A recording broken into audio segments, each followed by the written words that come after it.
This episode is sponsored by Amy Wangard. The Amy Wangard Group is proud to serve Northeast Ohio and all YSU alumni. Ranked 15th out of more than 10,000 realtors across 27 counties, Amy and her team deliver trusted, professional real estate advice for your most significant investment. Through exclusive programs designed to simplify buying and selling, they offer solutions you won't find anywhere else, helping clients move confidently at every step. Their goal is to maximize your value and provide a smooth, stress-free experience that turns your dreams into reality. At the Amy Wangard Group, clients become family, and every home is a new beginning. Learn more at amysguaranteed.com. Again, that's amyguaranteed.com. The link will be posted in the description.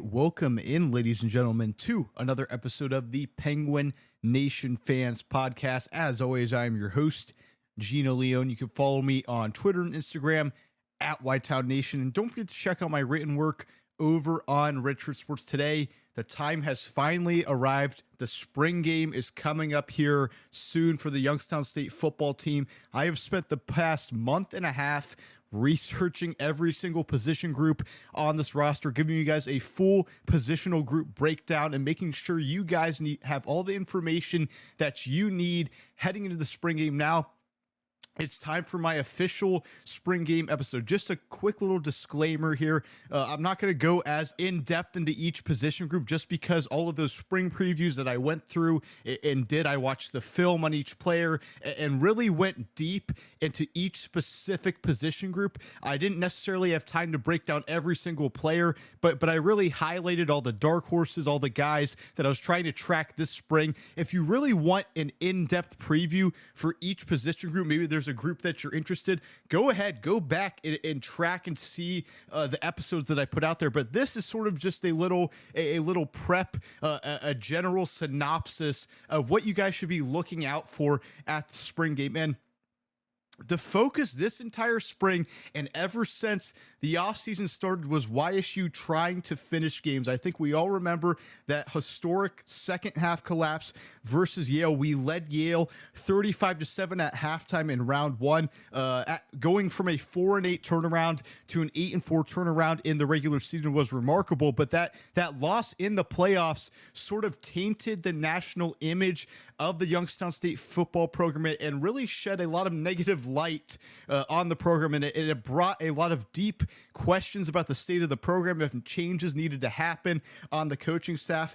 But the big thing that YSU has really focused on all spring ball is learning how to never let something like that happen again. And I think with this loss, what makes the Yale loss so much more concerning is the fact that we were in a very similar situation the week before against Northern Iowa. We led 28-3 heading into halftime. We gave up that lead, almost had a near upset loss in that game that would have put our playoff bid at stake on Selection Sunday.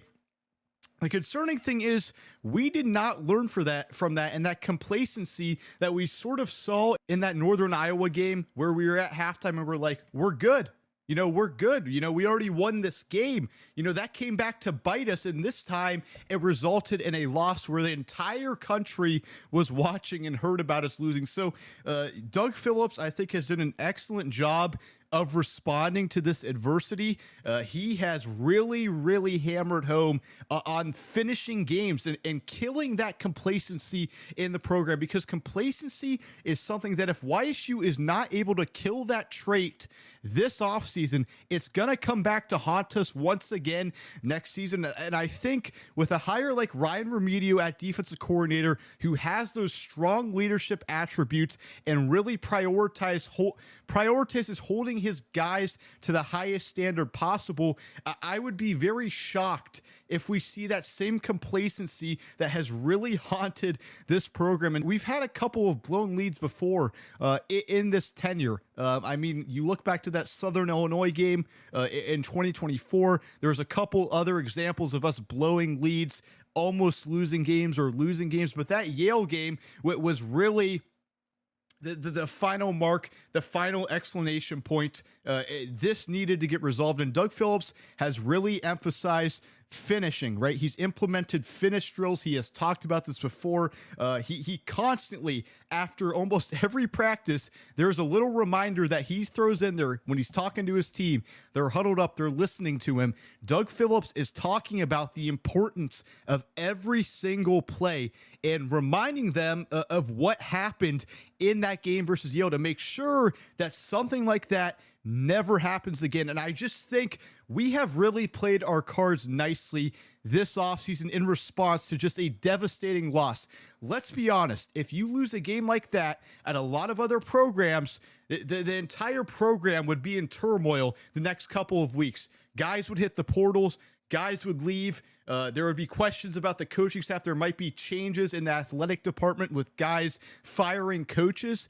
That was not the case at Youngstown State, and we should all be very thankful for that because Beau Brungard, starting quarterback for Youngstown State, Walter Payton Award winner, he needs no introduction.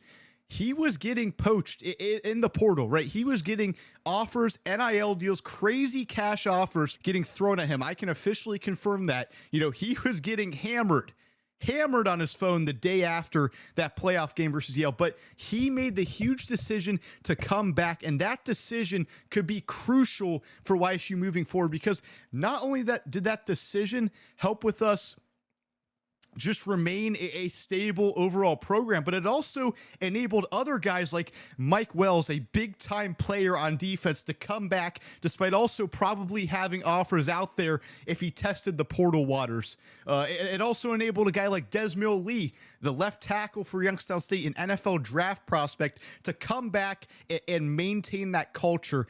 I just think what Doug Phillips has been able to do in just keeping the guys together, he retained Mike Yursich at offensive coordinator. I sort of knew that if Beau Brungard came back, that meant Mike Yursich would come back. He's an outstanding play caller. You hire a new special teams coordinator, a guy that has championship experience when playing. He also coached under Nick Saban. I just think the way this offseason has gone has been a testament to Doug Phillips and what he has been able to learn throughout his coaching career. As a coach, you have to be able to learn. You have to be able to adapt. If we're completely honest and we're being completely objective here, the role and the job that Doug Phillips had to do when he took over this program during COVID is remarkable if you think about it. COVID was insane. That's right around when the transfer portal started to open up. And this is a high-pressure job at Youngstown State, and I'm going to go on a limb here and defend Doug Phillips because a lot of people have criticized him. A lot of people don't think he's the right coach, but if we're really honest about it and we look at the overall body of work, the 2 playoff appearances, just what he has been able to do on the recruiting trail, I think the last 2 seasons, especially with hiring, he has gotten very aggressive with the guys he brings in at the coordinator position and making moves in that department. I have been pleased with him, and I think he's probably the best coach we have had since Haycock was here. After Jim Tressel departed for Ohio State, he's probably the best we have had since Haycock. And the goal, from what I've heard, from what I can gather from spring training, is that we're past the playoff stuff now with Doug Phillips. We're trying to go get Doug Phillips a ring. That's what the priority has been for this program now with Doug Phillips. And I think, some people say Bo Pelini was better.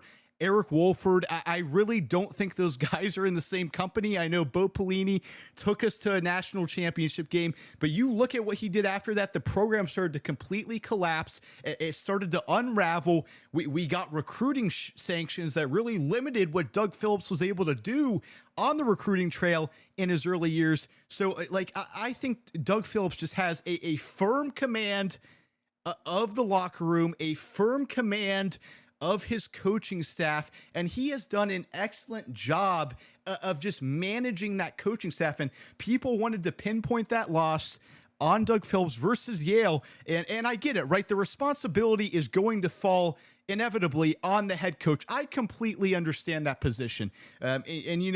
from a national standpoint, right, if you don't know much about a specific program, the first person you're going to pinpoint and single out is the head football coach. I completely understand that. But what people don't understand from an outsider's perspective is that Doug Phillips gives his coaching staff a tremendous amount of freedom. He gives his coordinators a tremendous amount of freedom. And that's why he has really been able to sell Youngstown State on the recruiting pitch and get guys to come here, because he gives his coordinators experience. He gives them just a separate window to do what they need to do to be successful. When people criticize Doug Phillips, I get it. I think there's some coaching things on the field during games that he needs to get better at, game management specifically. But I think if you look at recruiting, you look at how he has managed his coaching staff, especially the last 2 seasons, who he has brought in, it really has been impressive to me, and I'm going to defend Doug Phillips as long as he is here in Youngstown.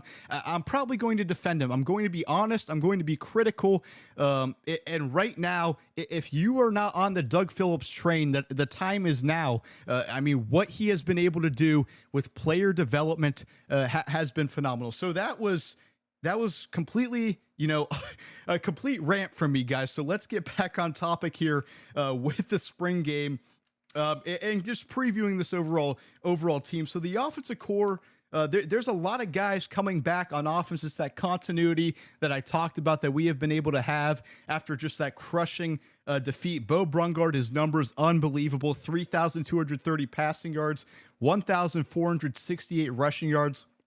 Walter Payton Award winner. I talked about it. He had interest. His phone got absolutely hammered the day after that playoff game versus Yale to leave, but he's loyal. I'm so glad he has a bloodline in Youngstown, and he's loyal to Youngstown. He decided to come back. That's huge. Getting a quarterback back like Beau Brungard that could probably go to another level and probably be successful, that's massive. The offensive line, though, is really the anchor of the entire unit, and I talked about this a bit on my offensive line preview section. When you have a guy back like Desmond Lee from a unit that only allowed 17 sacks, which is an impressive number, and then on top of that, you bring back a full starting unit with multiple guys that could rotate and start on any given night, I think that's just so impressive, and we have really been able to build some layers to stack some depth on the offensive line.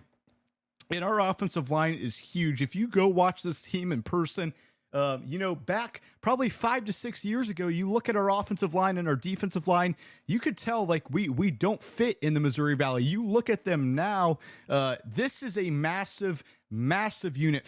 They're physically built. They have the physical traits to stack up with the Dakota schools, which is something that we couldn't say 5 to 6 years ago.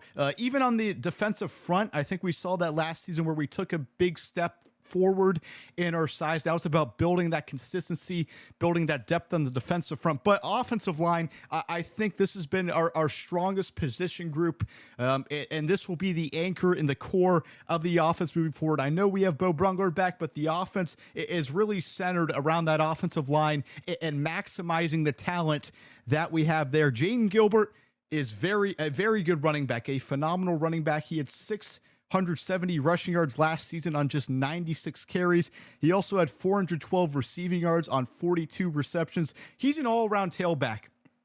You talk to the coaches, you talk to people within the program, they say like he's also a very good in pass protection and protecting Beau Brungard when he needs to. He could also leak out of the backfield, as we all saw last year, and then he's also explosive. His speed is legit, and that feeds into that nature of what Mike Yursich wants to accomplish on offense. And again, I'm going to keep saying it because I really believe this to be true. And Jaden Gilbert could 100% be an 1,000-yard tailback at Youngstown State next season. Maybe Mike Yursich switches up some things we do offensively.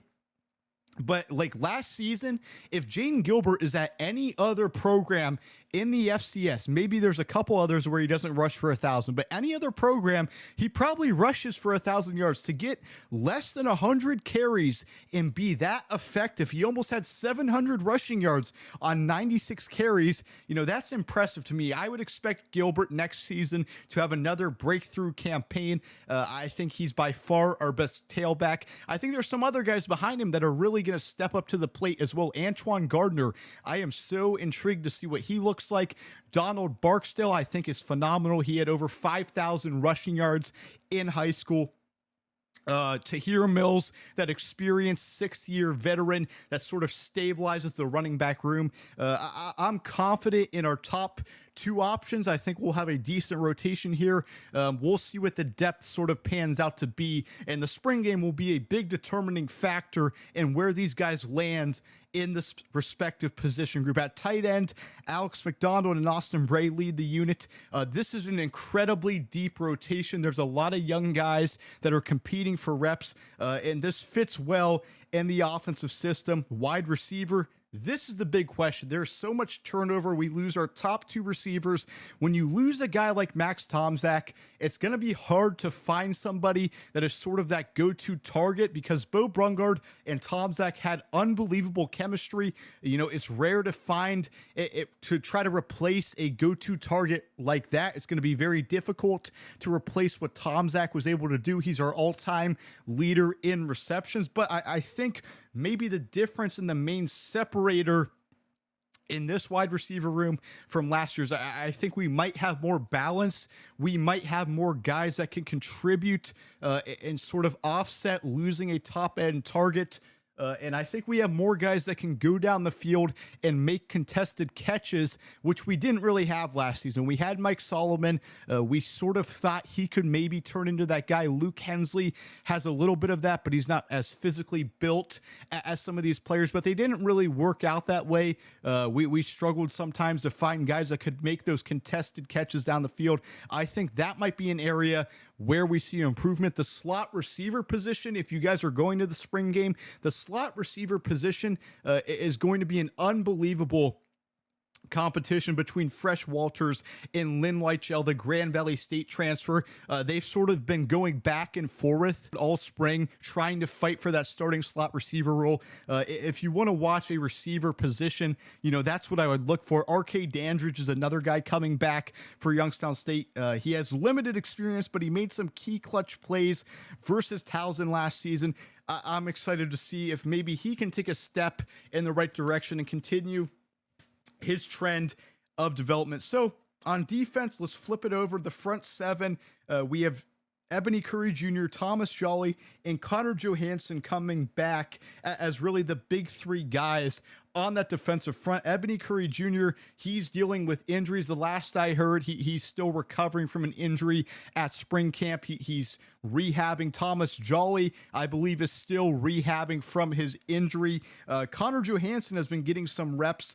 He got some spot starts last year after Thomas Jolly went down with that season-ending shoulder injury. Johansson had 6 tackles for loss last season. The defensive line is incredibly competitive. Jordan Pritchard Sewell, the defensive tackle transfer from Holy Cross, has really turned some heads this spring. His pass rushing attributes for a defensive lineman are just insane. He's actually a defensive tackle. The fact that his pass rushing ability is so top tier is what has really made him stand out at spring ball. Conlan Green, the Temple transfer on the defensive line, has been very impressive as well. There's a lot of depth on the defensive front. A lot of young guys like Belil Tucker, Michael Wright Jr. that are going to fight Devon Perkins. All those guys are going to compete for reps on the defensive line. This is one of the more competitive position groups to look out for, and I do think we have a true chance to be very special on the defensive line. At linebacker, I don't think I even need to say his name. Mike Wells is our top defensive playmaker. He was an All-Missouri Valley Football Conference first-team selection last season. He was All-American honorable mention as well.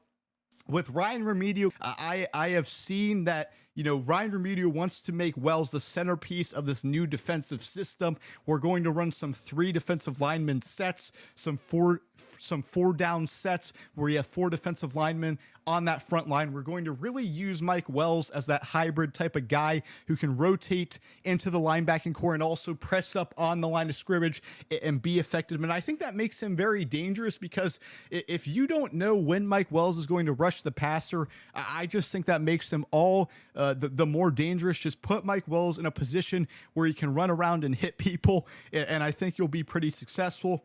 Karsten Marshall, he is also dealing with an injury. There's a lot of spring ball injuries, a lot of guys trying to get healthy before the fall season. It's important to rehab and get these guys back. Marshall was the centerpiece at linebacker for us last season. He had 71 tackles that led all linebackers. He had 7 TFLs, 1.5 sacks, 2 forced fumbles.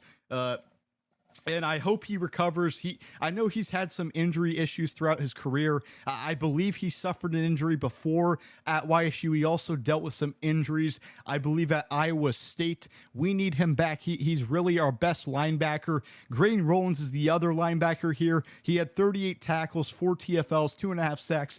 I know he's not necessarily considered a starter, but he got some spot starts last season. He's an emerging starter level player. I would really be shocked with the spring camp that he has had if Rollins is not a solidified starter in the fall next season. I think he's just a phenomenal player, and I would expect him to be a big-time contributor for YSU and have much improved numbers from what he had last season. The secondary is the other position group. On offense, I talked about how wide receiver was that position group that saw so much turnover.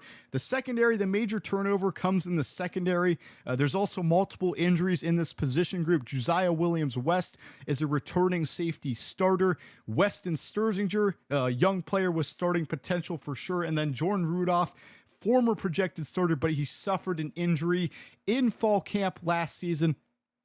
He was supposed to be one of our starting cornerbacks, ended up getting hurt. That's unfortunate. And then Williams-West and Sturzinger also both have injuries on defense, right? There's so much injuries on defense. We just need guys really to get healthy. And that has resulted in a lot of transfers in the secondary, particularly getting reps and getting extra experience. All right, let's look now at some of the transfer portal guys we brought in that I would expect to be competing with each other, specifically in the wide receiver room and at secondary, because those are the 2 positions where we saw the greatest turnover outside of special teams. In the wide receiver room, Lorenzo Jenkins, I would expect him to be an immediate contributor for the Penguins. He transfers in from Bethune-Cookman. He had 693 yards, 6 touchdowns in 2 seasons. Lynn Weichel comes in from Grand Valley State. Connor Smith from Assumption. Brian Hunt from Findlay. Dorian Williams comes in from Ohio State. Those 5 players I would all expect to vie for some starting wide receiver roles. Secondary, Devon Holman sticks out at cornerback, a first-team All-Pioneer Football League selection. He's one of the biggest defensive transfer additions. There's multiple other DBs competing for immediate snaps. Darvin Tunis, Cam Smith, Rayleigh Collins III, Stanley Klein, Julius Jackson. There's so much guys fighting for these position groups. I'm sort of intrigued to see what the wide receiver room looks like and what the secondary looks like at the spring game. Special teams hit the reset button this offseason. There's a new coordinator in Thomas Fletcher, unit overhaul after inconsistent 2025 campaign. The key focus area, and I talked about this on my special teams preview episode, the key focus areas are kickoff coverage, punt coverage, and then just that overall discipline and consistency that hurt us in some big-time games. You look at that North Dakota State game where we give up at a 100-yard kickoff return. You look at the botched kickoff return we had that resulted in North Dakota State scoring a touchdown. Towson, we gave up 2 fake punts. Michigan State surrendered a massive punt return that resulted in Michigan State scoring a touchdown. It's those little details that really matter, and those are the things that Thomas Fletcher is going to have to fix. He's a young coach, but I like his resume, and I think after the season he had last year at West Alabama and just coaching one of the most elite Division II special teams units, I'm encouraged to see what he can do for us. Andrew Lastovka comes back. That's big. Josh Wilkins, kickoff specialist. He is an absolute cannon of a leg. Apparently, he can kick 60 yards. He hit a 60-yard field goal at practice, so our future is very bright. Once Listovka leaves, that's NFL range for a guy that's just a sophomore. Very impressive. So to close, my final spring game takeaway, talent is definitely not the issue for YSU. We are far past that. We have done just an excellent job, especially these last two off seasons, of making sure that we have all the guys here that we need. We have a returning quarterback who's elite, a strong offensive line, and then we have defensive playmakers. And what I like even more about Ryan Riemedio is he's going to adjust to the guys that we have in that room on defense. You have to adjust to the guys that you have. And I think Coach Riemedio understands that and has done just an excellent job of not only implementing his own system, but also adjusting and adapting to the guys that we have in the room. And I think that's what's impressed me the most. His leadership, I think he's really going to kill that complacency. So I'm so excited to see what he does. I'm excited for Thomas Fletcher. I really do think Doug Phillips hit a home run with both of these coordinator hires. We'll have to see, right? What we talk about in the spring doesn't really matter. It matters what happens in the fall, but it's fun to have these conversations about that. I think the transfer portal ads have been outstanding. I think we really upgraded at certain position groups. I think the secondary has the real potential to upgrade. I like that we have competition at both wide receiver in the secondary. That's where we needed to bring in guys, and we did that, right? We brought in all the guys that we needed to. And the main question, wrapping up spring ball, is can this group learn how to finish games? There's a lot of new guys. We got to make sure they get acclimated to our system, that they learn how to finish games. I'm excited for the spring game, and I think you guys are all going to enjoy the spring game. So that's going to do it for this edition of the Penguin Nation Fans Podcast. Thanks, everybody, for tuning in. Make sure to leave the show a 5-star review and continue to support the podcast on social media. For now, I'm Gina Leone, and as always, go Gwins.